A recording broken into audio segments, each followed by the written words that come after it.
नमस्कार। आज हमारे साथ समीर अरोड़ा जी जुड़े हुए हैं। यहाँ हमने क्या सोचा कि उनको सिंस हमारे ऑफिस में थे, हमने कहा कि जो हमें सवाल बहुत फ्रीक्वेंटली पूछे जाते हैं, वो सवाल अब हम सामने सामने बैठ के इनको ही पूछ लें। तो समीर जी, आप हिंदुस्तान इंडिया के मार्केट्स के साथ काफ़ी अरसों से जुड़े हो। 29 साल से आप ये मार्केट देख रहे हैं। तो आपको क्या ऐसी चीज़ें दिखी जहाँ से आपको आप मतलब जब ये सब हुआ तो क्या फैक्टर्स थे जो इंडिया को अभी टॉप 5 मार्केट्स में ले आया है दुनिया के? पहली बात तो जी, हमने उस वक्त नहीं देखा था कि 25-30 साल तक हम यही काम करेंगे, बट इतना मज़ा आ रहा है इस जॉब में, इस काम में, कि इसको करने में रोज़ एक्साइटमेंट होती है, रोज़ नई नई चीज़ें सीखने को मिलती हैं। लेकिन अगर मैं सोचूं कि मार्केट हमारी जो उस समय शुरू हुई थी 90s में और अब इतनी बड़ी कैसे हो गई, तो एक रीज़न तो ऑफ कोर्स होगा कि हमारे मार्केट के रिटर्न्स बाकी मार्केट से थोड़े ज़्यादा रहे हैं, मोस्ट ऑफ द मार्केट से, इवन इन डॉलर टर्म्स। तो वो कंपाउंडिंग उसकी बढ़ती रहती है। लेकिन सेकंड रीज़न जो हुआ है कि उस वक्त काफ़ी मार्केट का हिस्सा was not listed on the stock exchange. तो जैसे प्राइवेट सेक्टर बैंक्स ही नहीं होते थे उस वक्त PSUs लिस्ट नहीं होते थे। ये जो नई सेक्टर्स आए हमारे फार्मा में और टेलीकॉम में, ये सब जब कंपनियां लिस्ट हुई तो उससे भी मार्केट कैप बढ़ी। तो मार्केट कैप जो 5th लार्जेस्ट हो गई और कुछ सालों में वे भी 3rd और 4th लार्जेस्ट हो जाए, उसके 2 रीज़न मतलब गिने जाएंगे। एक है कि नई नई कंपनीज लिस्ट हुई हैं जो आने के बाद काफ़ी उन्होंने अच्छा किया, जैसे टेक्नोलॉजी की कंपनीज कितने में लिस्ट हुई और फिर 100 टाइम्स बढ़ी हैं, एंड टेलीकॉम वगैरह में। एंड PSUs आए हैं। एंड सेकेंड है कि जो भी लिस्टेड हुई हैं उनका रेट ऑफ ग्रोथ मतलब अप्रिसिएशन काफ़ी मार्केट से बेटर है। तो इसलिए जो हमने सोचा नहीं था उस वक्त, कि मैंने तो सोचा था कि मैं छोटी मार्केट में बड़ा निवेशक होऊंगा। अब मार्केट बहुत ही बड़ी हो गई है और हमने नहीं सोचा था कि हमारी एक्साइटमेंट और मोटिवेशन और इन्वॉल्वमेंट इतनी लंबी रहेगी। अब मैंने डिसाइड किया है कि हम वॉरेन बफेट की तरह या चार्ली मुंगर की तरह एंड तक यही करते रहेंगे। जब आप 93 में इंडिया आए थे, अलायंस कैपिटल के फंड मैनेजर बन के, CIO इनफैक्ट इंडिया के बन के, तब आपने शायद पहले कभी फंड मैनेजमेंट किया नहीं था। आप एनालिस्ट हुआ करते थे सर्टेन सेक्टर्स के। उसके बावजूद आपने सारे जो एग्जिस्टिंग निवेशक थे हिंदुस्तान में, इंडिया में उस समय, आपने उनको हैंडसमली बीट किया। बिल्कुल ही कैसे मैनेज किया आपने? ये तो जी कुछ चीज़ें तो किस्मत की भी होती हैं। लेकिन जब मैं आया था तो मैं न्यूयॉर्क में ऑस्ट्रेलिया, न्यूजीलैंड और जापानीज़ मार्केट फॉलो करता था, मतलब as an analyst for Alliance Capital, और वो भी खाली 2 साल मैंने किया था। फिर अलायंस का इंटरेस्ट आया कि इंडिया में AMC खोली जाए। अब क्योंकि मैं एक नया इंडियन हायर हुआ था तो मेरे को सबसे पहला मौका मिला कि अगर आप जाना चाहें, तो मैंने कहा हाँ जी मैं जाता हूँ वापस। तो मैं वहाँ पे पढ़ने गया था कि मेरे को ग्रीन कार्ड मिलेगा और मैं US में रहूँगा, लेकिन वो सब छोड़ छाड़ के मैं बिना ग्रीन कार्ड के ही वापस आ गया 93 में। अब उस वक्त अगर 3 महीने में मुझे कोई पैसे मैनेज करने को देता, मुझे तो ABC नहीं पता थी मार्केट की, एक्सेप्ट कि मैंने ट्रेनिंग 2 साल कर ली थी एज एन एनालिस्ट। लेकिन यहाँ पे हर चीज़ आराम से होती है, तो 1-1.5 साल तक तो हमें अप्रूवल ही नहीं मिली। सो 94 एंड में अप्रूवल मिली। तो उस 1.5 साल में 93 मार्च से 94 एंड ही ले लें, तो उस समय पूरा टाइम मैं खाली इंडियन कंपनीज़ को मिलता था, ब्रोकर्स को मिलता था, जो उस वक्त के लार्ज इन्वेस्टर्स थे, जो भी उस इवेंट्स हो रहे थे वही स्टडी होते थे। तो उसमें थोड़ी थोड़ी थ्योरी बन गई कि क्या करेंगे जब पैसे आएंगे।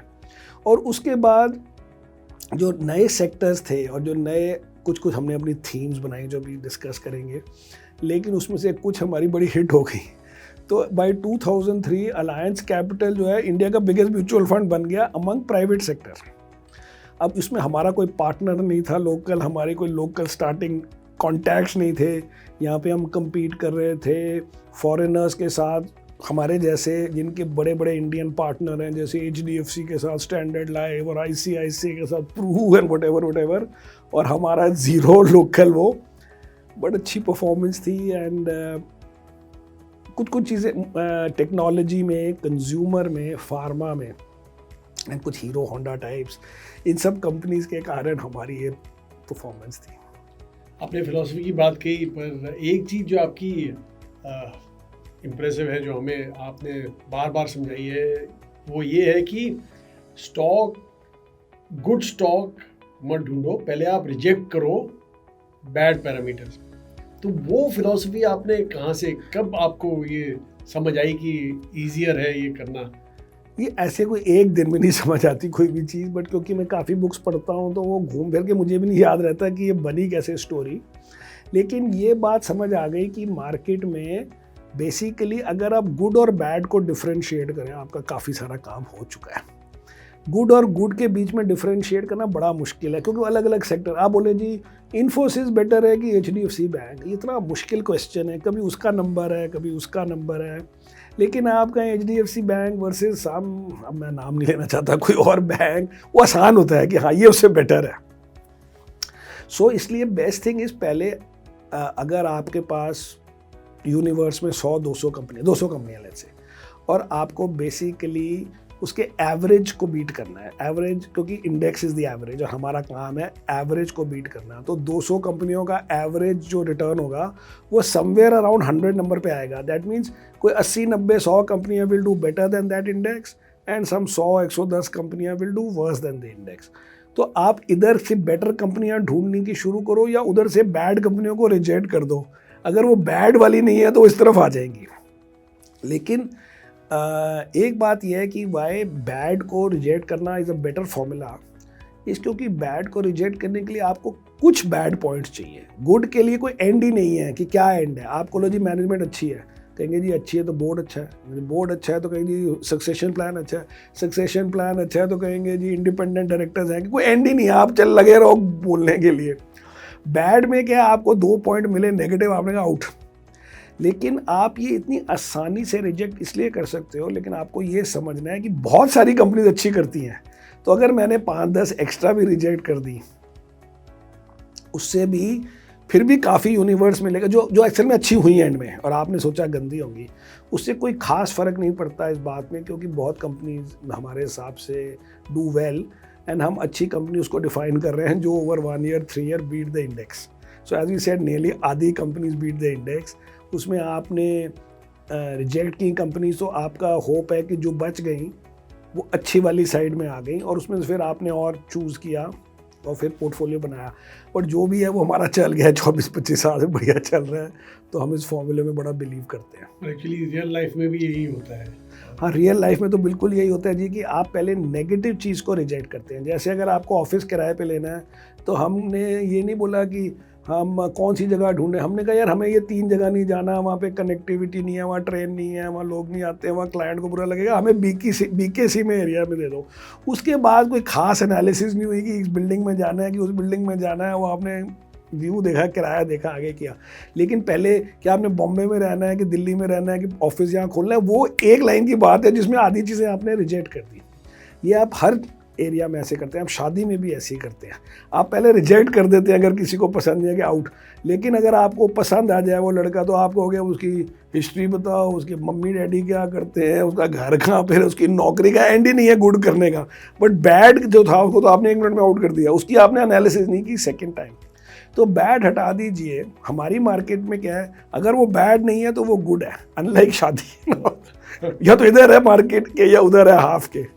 तो इसलिए रिजेक्ट करने से काम काफ़ी हो जाता है बढ़िया, और प्लस एरर का स्कोप भी कम हो जाता है कि अगर आपने अपनी तरफ से बैड रिजेक्ट कर दी और जो आपकी बची थी से आधी मार्केट, उसमें आपसे कुछ गलती हो गई इन चूजिंग बिटवीन देम, तो वो कुछ एरर्स तो कम हो जाएंगे, क्योंकि आपने ऑब्वियस बैड चीज़ें तो हटा दी हैं, जिसकी थीम ख़राब है, जिसकी हिस्ट्री ख़राब है, जिसकी लेवरेज ज़्यादा है, जिसकी वैल्यूएशन बहुत ज़्यादा है, जिसके रिजल्ट्स 1-2 साल नहीं आने, जिनकी कोई कॉर्पोरेट गवर्नेंस की हिस्ट्री है, उन सबको आउट तो करो पहले।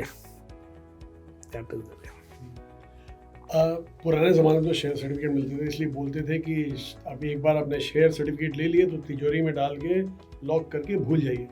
पर आप ये फिलॉसफी में नहीं मानते हैं।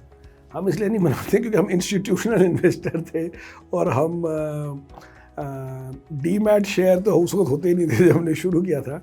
लेकिन एक्चुअल स्टोरी ये है कि long term is a series of short term. अगर आप कहो जी मैं 20 साल स्टॉक ओन करता हूँ, तो उसको आप 1 से 3 साल के हिसाब से एवेल्युएट करें, बिकॉज किसी भी स्टॉक का बोलना कि ये 20 साल के लिए बहुत बढ़िया कंपनी है, हमें क्या वो मैनेजमेंट को भी नहीं पता, वो करंट ओनर्स को भी नहीं पता कि वो इतनी बढ़िया कंपनी निकलेगी।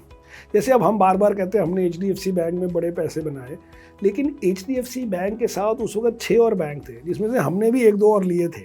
उस वक्त था GTB bank, Centurion bank, bank of Punjab, times bank. अब वो सब भी उसी टाइम के थे। आप उस वक्त कैसे कह सकते थे कि HDFC बैंक तो 20 साल में इतना बड़ा हीरो बन जाएगा और बाकी बैंकरप्ट हो जाएंगे मोस्टली। तो आपने 3 बैंक लिए, एक 3-3 साल के लिए, उसमें आपको पता लगा कि उस बैंक में कुछ प्रॉब्लम हो गई, या आपके 10% जा चुके थे, या आप अंडर परफॉर्म, आपने उसको आउट कर दिया। जो चलता रहा उसके साथ लगे रहे। सो 1 to 3 ईयर का ये मतलब होता है कि आपको उस वक्त उसकी करंट मैनेजमेंट का पता है, आपको वैल्यूएशन का पता है, आपको करंट इन्वायरमेंट का पता है कि क्या हो रहा है। अगर वो अच्छा करेगा तो हम 10 साल भी ओन करेंगे, लेकिन हम सोचेंगे उसको 1 to 3 years at a time only. एक जो आपने बात कही थी रिजेक्शन पैरामीटर्स जो आपके हैं to take out the good from the bad, उसमें एक पैरामीटर है जो थीम का, जो आप हमेशा बोलते हैं कि थीम इसलिए चाहिए क्योंकि आपको एक टेलविंड चाहिए, लंबी स्टोरी चाहिए। हाँ जी, लंबी स्टोरी चाहिए जो वहाँ स्टॉक री रेट हो सके या ग्रो हो सके विद द अर्निंग्स। एक जो उसमें थीम है वो जो बहुत ही अलग है, हटके है बिल्कुल ही बाजार से, वो ये थी कि कम्पीट विद द गवर्नमेंट। तो वो कहाँ से इवॉल्व किया आपने? तो एक्चुअली अब तो शायद इतनी मतलब यूनिक ना हो, बट उस वक्त तो यूनिक थी और मैंने सीखा अपने अलायंस कैपिटल से। सो जब अलायंस कैपिटल शुरू हुआ तो उस वक्त unit trust of India and 2-3 और SBI वगैरह के म्यूचुअल फंड से, और हम सारे प्राइवेट सेक्टर वाले आ गए। तो उस वक्त UTI जो है अपना आई थिंक 6 मंथ्स में खाली टॉप 10 होल्डिंग्स बताता था, and once a year full portfolio उनके एनुअल रिपोर्ट में आता था, जो भी साल के 2 महीने बाद वो रिपोर्ट आएगी। तो अलायंस ने और आई थिंक टेम्पल्टन या पता नहीं किन सबने डिसाइड किया हम तो जी मंथली डिस्क्लोजर करेंगे। ये हमारा अलायंस का वो था। एंड एक्चुअली आई थिंक अब पता नहीं, मेरे हिसाब से US में अभी भी क्वार्टरली डिस्क्लोजर होती है, एटलीस्ट उस वक्त तो क्वार्टरली होती थी, मुझे याद है। सो द पॉइंट इज उस वक्त हमें लगा कि आप थोड़ी सी चीज़ें एक्स्ट्रा करें और आपका 5% मार्केट शेयर उधर हो जाएगा जो गवर्नमेंट के पास है।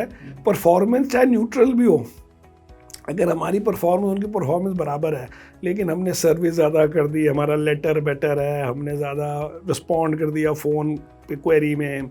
बैंक्स में हम कहते थे कि जैसे बैंक में अगर आप PSU बैंक के पास जाएंगे तो वो आपको लिस्ट देगा कि आपको फ़ोटो चाहिए, आपको आइडेंटिटी चाहिए, जो भी। और प्राइवेट सेक्टर बैंक बोलेगा जी फ़ोटो नहीं चाहिए, मेरे पास कैमरा, मैं यहीं आपकी फ़ोटो ले लेता हूँ सपोज़, या मैं आपके घर आके आपके सिग्नेचर ले जाऊँगा। तो इतने से डिफरेंस है, यू कैन विन। इसलिए हमने कहा कम्पीट विद गवर्नमेंट। फिर एक और एग्जाम्पल हुआ जिससे एक्चुअली चेंज हुआ, वो था जी में। तो सुभाष चंद्रा जी ने कोई प्रेजेंटेशन की, पता नहीं कौन से साल के बाद, अब 90s में कभी होगी, 95-96 की बात है।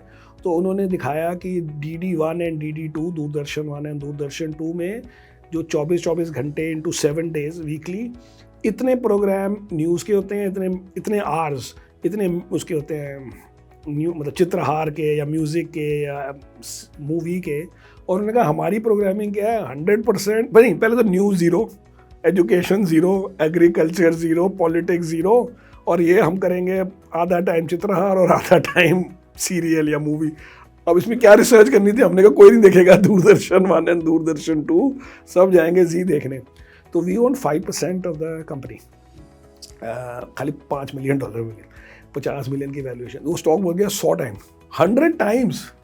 ऑफ कोर्स हमने पूरे पैसों को 100 टाइम नहीं करा क्योंकि फंड है तो बार बार बेचना पड़ता है to not cross 10%। But the point is उस वक्त इतना सिंपल समझ आया कि आप स्टेट ओन कंपनी से compete करो, बिकॉज वो इतना रिएक्ट नहीं कर रहे, प्लस ये सारे प्राइवेट सेक्टर वाले आके अच्छे चीज़ें कर रहे हैं, कस्टमर सर्विस या प्रोग्रामिंग या जो भी। और फिर वो स्टोरी हमने बैंक्स में करी, फिर भारती में करी, जी में करी, फिर हमने यू वर ऑल्सो देयर, हमने इंश्योरेंस में करी, और जहाँ पे भी मौका लगता है अगर ये पोजिशनिंग हो जाए तो हम करते हैं। बट आजकल मोस्टली ये थीम्स अदर देन फाइनेंशियल्स ख़त्म हो रही हैं क्योंकि वो ऑलरेडी प्राइवेट वाले जीत गए हैं। जैसे अब दूरदर्शन का मार्केट शेयर ही नहीं है तो क्या जीतोगे, आपके पास एयरलाइन में भी कुछ खास नहीं है, ख़त्म ही हो गया, अब तो एयर इंडिया भी खत्म, वो भी ख़त्म हो गई। एंड तीसरा आप कह सकते थे टेलीकॉम, वो भी ख़त्म हो गया। सो अब द ओनली सेक्टर जहाँ कुछ मुकाबला है वो इंश्योरेंस और बैंक्स, लिटिल बिट आप हॉस्पिटल में भी कह सकते हैं कि न्यू कस्टमर अगर पाए ना भी बढ़े, अगर उसके पैसे हों वो प्राइवेट में जाना चाहता है। एजुकेशन में भी हो सकता था, लेकिन एजुकेशन में लिस्टेड कंपनीज नहीं आई क्योंकि वो रूल ही नहीं बने कि जिससे listed companies can be profitable और व्हाटएवर। डाइवर्सिफाइड वर्सेस कंसंट्रेटेड, यहाँ पे आप हमेशा हमें बोलते हैं कि इन्वेस्टर भी इतना कन्विंस नहीं होता उस पर, तो आप क्यों इतने कन्विंस होते हैं? कन्विंस नहीं, इन्वेस्टर कभी कहता है कि मैं कॉन्सेंट्रेटेड पोर्टफोलियो पसंद करता हूँ, पर वो कॉन्सेंट्रेटेड होता नहीं है। एक्चुअली इवन एंडाउमेंट्स वगैरह जो अपने आप को बड़ा मेटिकुलसली प्लान कर रहे हैं कि हमने क्या खरीदा है क्या नहीं खरीदा है, वो भी कभी एक फंड मैनेजर को या 2 फंड मैनेजर को यूएस में कॉन्सेंट्रेटेड पैसे नहीं देते। अगर इवन इफ दे से कि हमें कॉन्सेंट्रेटेड स्ट्रैटेजी पसंद है, अगर आपने 4 कॉन्सेंट्रेटेड फंड मैनेजर्स को पैसे दे दिए तो आप कॉन्सेंट्रेटेड खाएं, आपके 40 स्टॉक हो गए, assuming कि 10 stock. The second thing is कि कॉन्सेंट्रेटेड के winner is like a lottery, और lottery is not a way of investing. So for example अगर 100 लोग हैं मार्केट में जो कॉन्सेंट्रेटेड हैं, बाकी मिलियंस लेटर से हमारे जैसे हैं, तो वो 100 लोग तो मुझे बड़े क्लूड इन हैं, उनको पता है कौन सी कंपनी खरीदनी है। जैसे वॉरेन बफेट ने क्या कहा कि diversified investors don't know what they are doing और something like that, and concentrated know what they are doing. तो लेट अस से कि 100 लोग हैं जो बड़े इंटेलिजेंट हैं, जिसमें हम नहीं हैं जी, वही हैं 100 लोग, तो उन सब ने 10-10 स्टॉक्स लिए and they are concentrated in दो स्टॉक्स। अब लेट अस से 10-5% या आधे स्टॉक्स कॉमन है, फिर भी उन सब के पास 500 स्टॉक हैं जिसमें वो सब बड़े कॉन्फिडेंट, सब नहीं, किसी में कोई कॉन्फिडेंट है किसी में कोई confident, but he suppose to be very intelligent.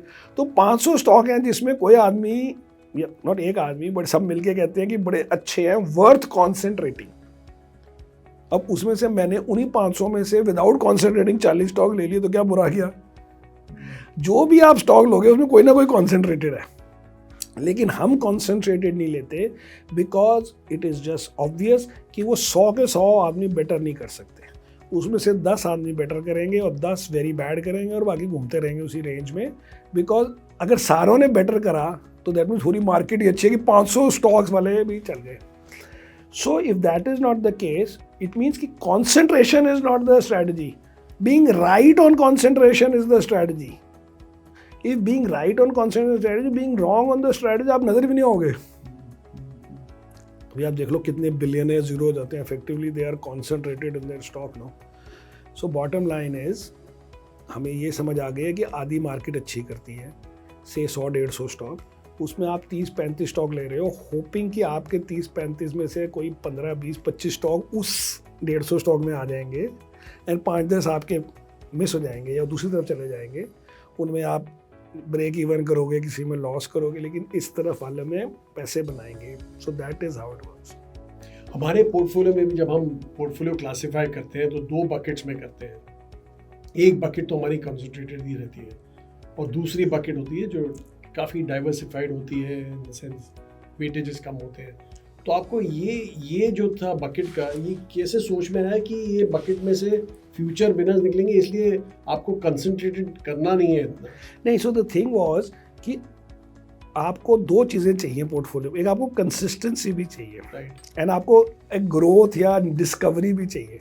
सो अब कुछ स्टॉक्स होते हैं जो पूरी मार्केट अब एक्सेप्ट कर चुकी है कि दीज आर गुड स्टॉक्स, जैसे HDFC बैंक हो गया या कोई टेक कंपनी हो गई या कोई कंज्यूमर कंपनी हो गई, जिसमें आपको लगता है सब कुछ ठीक है, लेकिन वो खाली आपको नहीं पता है, सबको पता है। जैसे यूएस में आपको गूगल या अमेजोन या समथिंग या JP मॉर्गन, तो इसको बोलते हैं high confidence in reasonable return, because आपका कॉन्फिडेंस हाई है। कॉन्फिडेंस क्यों हाई है? बिकॉज वो बड़े सालों से अच्छा कर रहा है स्टॉक, तो आपका हाँ बहुत बढ़िया है, लेकिन आपको पहले नहीं पता था, तो उसमें आपका return will be reasonable, it will not be very high. Because जब सबको पता है आप फिर भी पैसे बनाते हो एक्स्ट्रा, ये नहीं होता कि सबको पता है आप बन ही नहीं सकते, लेकिन आप कोई डबल ट्रिपल नहीं करोगे, आप इंडेक्स को 4-5% पर एनम बीट कर लो, बहुत बढ़िया।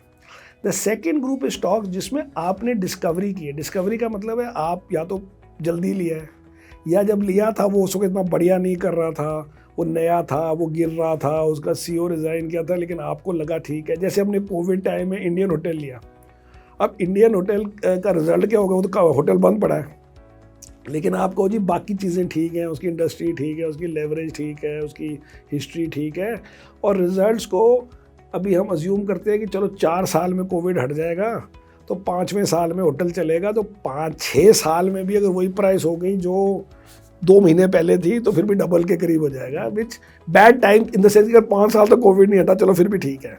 अब वो चीज़ें जल्दी जल्दी हो गई और सॉल्व हो गई एंड वैक्सीनेशन आ गई और व्हाटएवर। लेकिन जब आप खरीद रहे हो, अब उसको आप कितना लोगे?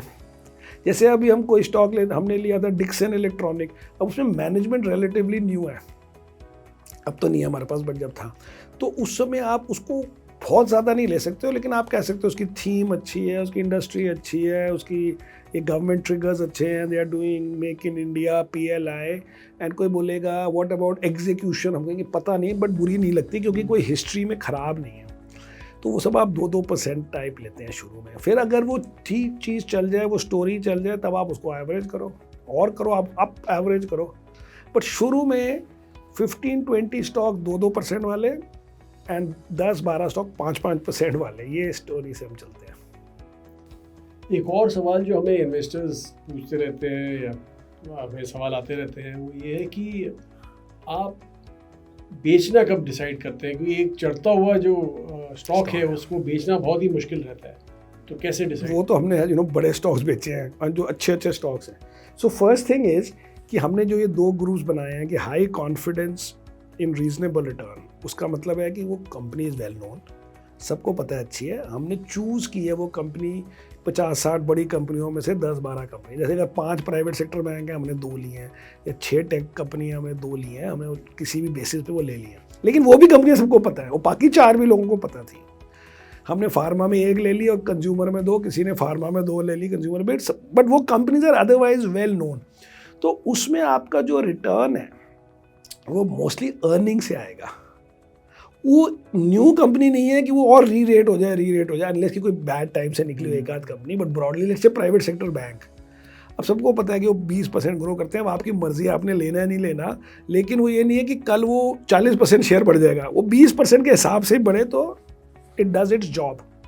तो उन स्टॉक्स में हम कहते हैं कि आपकी appreciation should be in line with earnings growth. उसमें अगर अर्निंग्स 20 हो रही है और आप 30 ग्रो कर रहे हो स्टॉक प्राइस, हमें पहले तो खुशी होगी क्योंकि हमारे पास वो स्टॉक है, लेकिन ओवर टाइम वो फिजिटिव बन जाते हैं, नए बंदे के लिए लेना नहीं चाहते कि यार 15% अर्निंग ग्रोथ हुई थी, स्टॉक बढ़ गया 30%, अब 30% बढ़ गया, हमें तो मज़ा आया, लेकिन अब नया इन्वेस्टर के लिए नहीं लोगे तो इफेक्टिवली आप पुराने के लिए भी बेचोगे, काइंड ऑफ थिंग। सो इसलिए वो हम हल्के हल्के ट्रिम करके आउट कर देते हैं and then we buy some other stock. Now the point is, कई लोग कहते हैं जो आपने स्टॉक बेचा था 2000 में वो 2500 हो गया, तो उस दौरान में हमने कोई पैसे बैंक में थोड़ा रख दिए, हमने कुछ और स्टॉक खरीद लिया जो मे भी उससे ज़्यादा बढ़ गया, उससे कम बढ़ गया, उसका एंड रिजल्ट इज NAV, और हमारी NAV अच्छी रही है तो इसका मतलब ये भी चीज़ चल जाती है।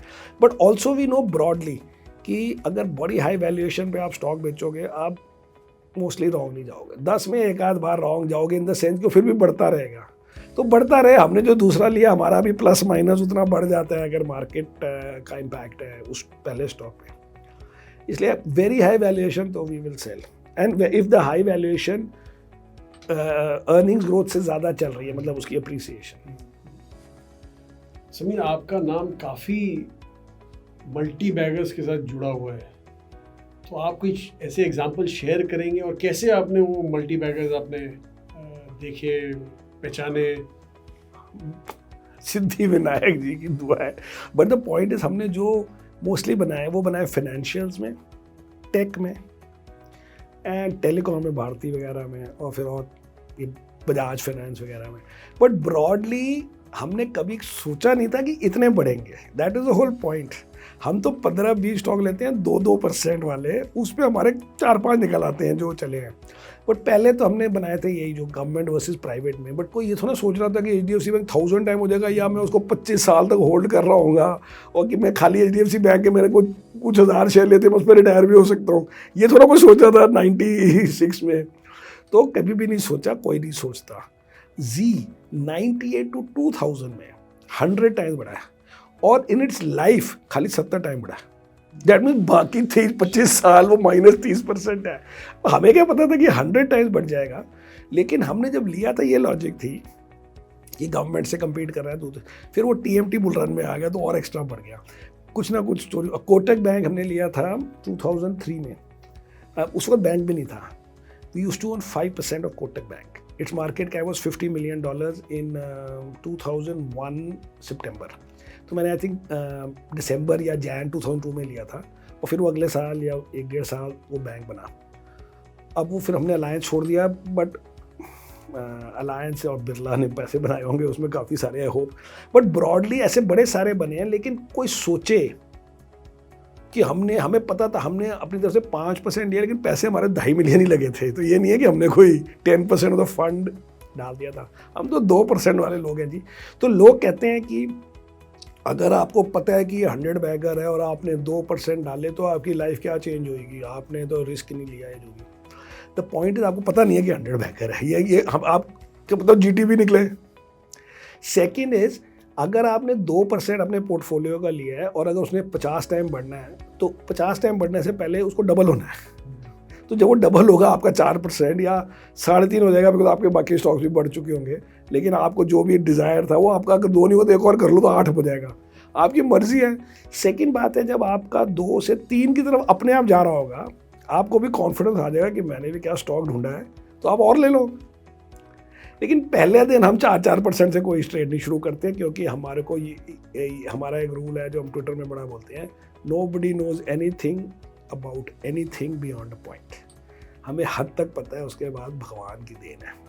सो समीर, हमारी एक स्लाइड है प्रेजेंटेशन में जिसमें हम बोलते हैं थीम्स टू अवॉइड, जो हम नॉर्मली बाय नहीं करते, लेकिन कभी कभी हम उनमें से भी स्टॉक ले लेते हैं। तो हमें यही सवाल पूछे जाते हैं कि क्यों लिया आपने, जब आप अवॉइड करते हो तो क्यों लिया आपने। तो आप जरा कहो जी, पहली बात तो ये है कि फ्लेक्सिबिलिटी होती है लाइफ में। कोई हमने क्योंकि 96 में स्लाइड बना के बोल दिया कि हमें ये नहीं पसंद, डजंट मीन कि अब हमारा वर्ड ऑफ लॉ है, गॉड है।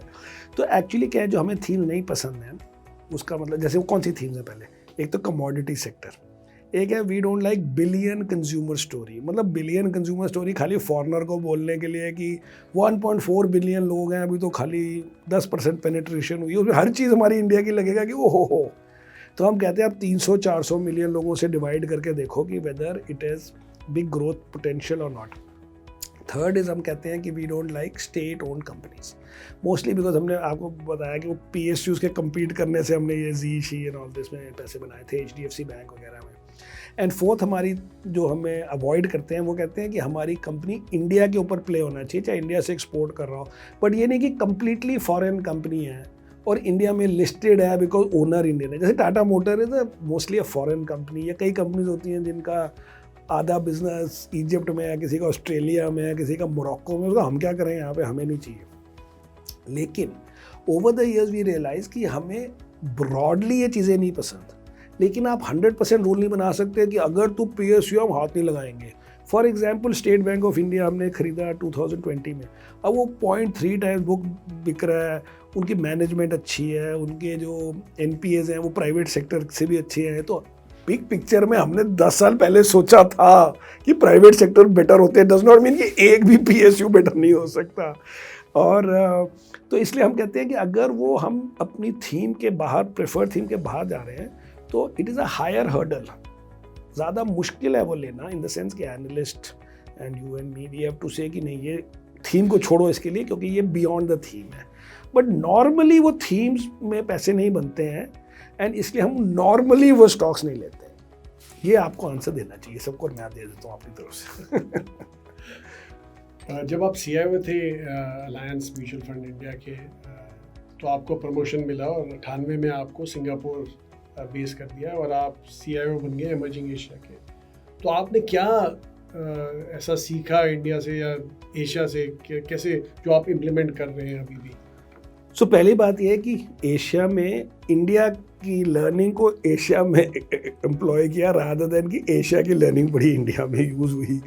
बट फिर भी क्योंकि आप अगर ग्लोबली, उस वक्त मैं करता एशिया था, बट मैं क्योंकि US में पढ़ा था, मैं US की ज़्यादा चीज़ें देखता हूँ, और मैं ये तो बड़े आराम से बोल सकता हूँ कि US पे ध्यान रखो और इंडिया में वो 6 महीने बाद वो ट्रेंड होना है।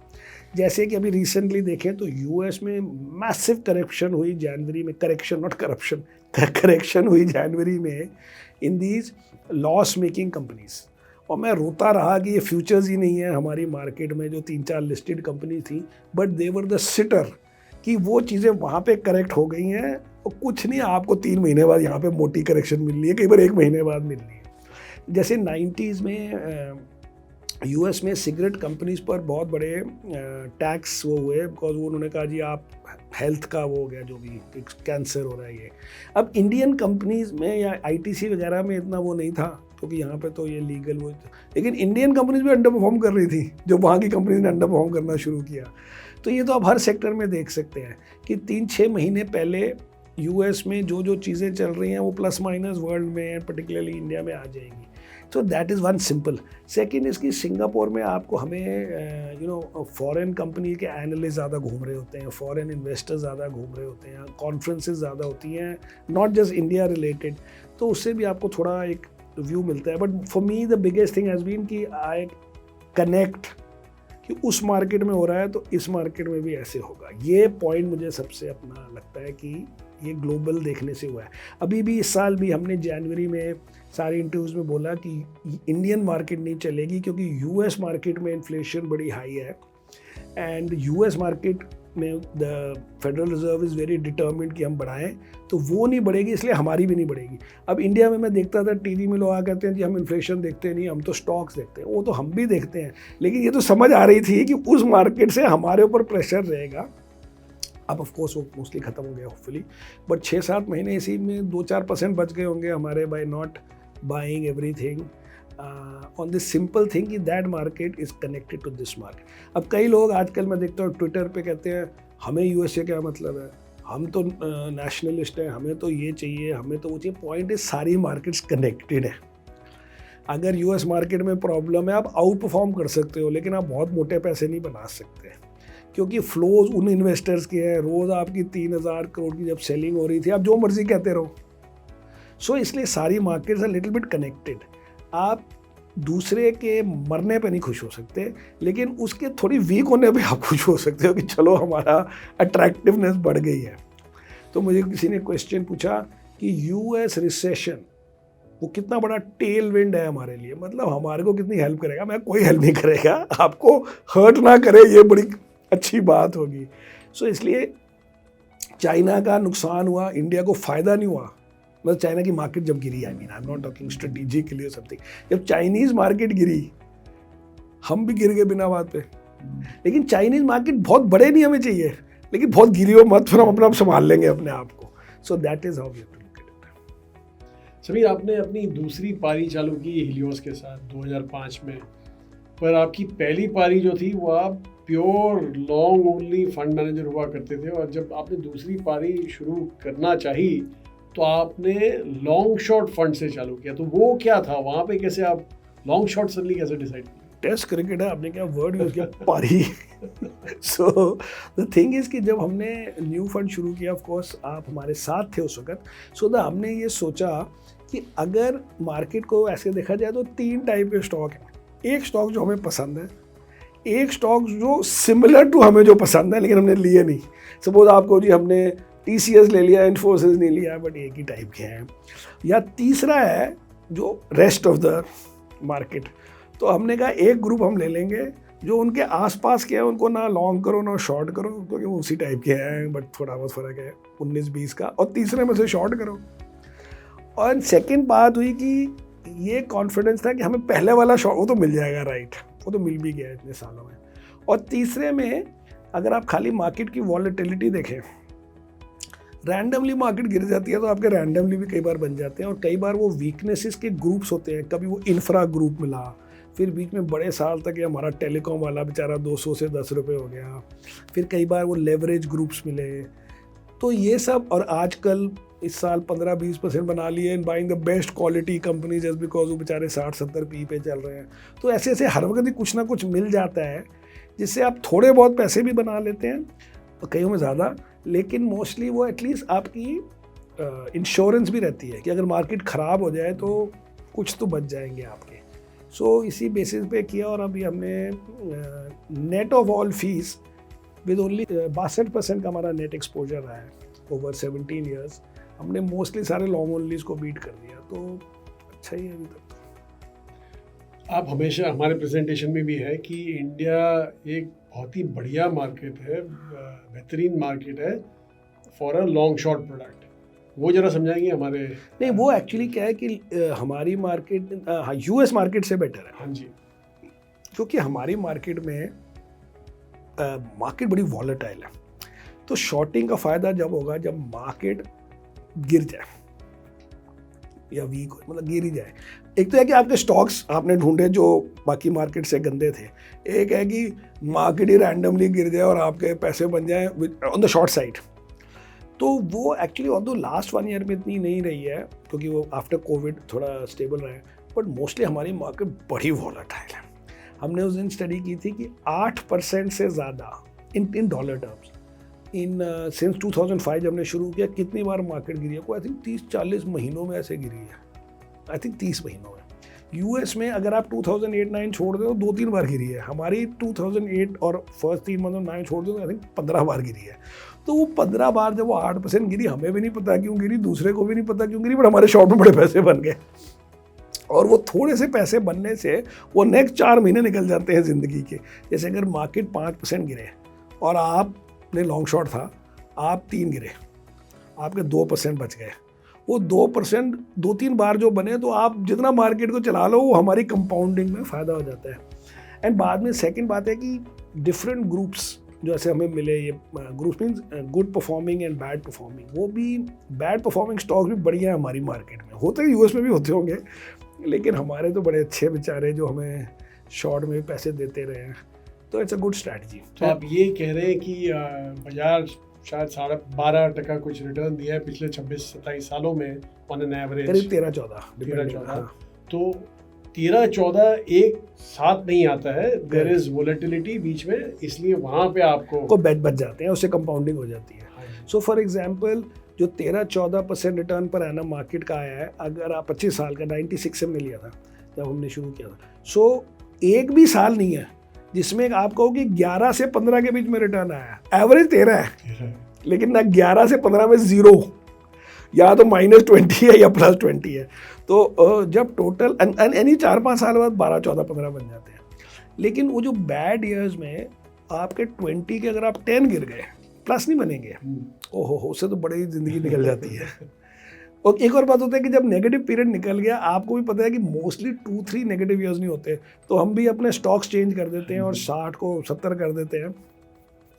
And what ever be the thing, it has worked. या बट इसमें हर वक्त काम करने वाले हैं, ये ऐसे नहीं है कि करके भूल के घर चले गए टाइप बिजनेस नहीं है हमारे फंड मैनेजमेंट के। धन्यवाद समीर हमारे साथ आने के लिए, धन्यवाद आपको भी देखने के लिए। और आपको और भी कोई सवाल हो, आई एम श्योर होंगे, तो आप हमारी या तो वेबसाइट पे जाके विच इज़ helioscapital.in, वहाँ पे जाके डाल दीजिए क्वेरी मॉड्यूल में, या तो आप सीधा समीर को ही ट्वीट कर दीजिए और वो आपको जवाब दे देंगे। धन्यवाद।